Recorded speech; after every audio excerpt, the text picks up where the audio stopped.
এটা হচ্ছে আমার বাসার নিচে ছোট্ট একটা হাট হয়ে গেছে, দেখেন কি অবস্থা।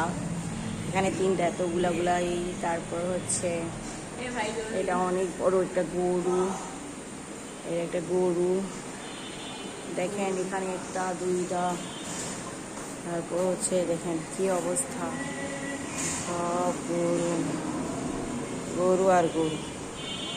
আমার বাসার নিচে এতগুলা গরু, এটা ছোট ছাগল খাচ্ছে, দেখেন সবাই ঘুমায় আছে। কালকে যেহেতু আমাদের কুরবানি হবে ইনশাআল্লাহ, সবারই হবে কম বেশি। এইটা হচ্ছে সবাই শুয়ে আছে, কি আর বলবো, দেখেন এটাও শুয়ে আছে। কালকে এখানে কাটা হবে অনেকগুলো, যাতায়াত হবে সবার। এই যে সবচেয়ে বড় গরু, এটা 2 লাখ টাকার গরু এটা, আর বাকিগুলো এর থেকে কম। বলতে গেলে এগুলো সবার রাজা। সো ভালো থাকবেন, বাই বাই।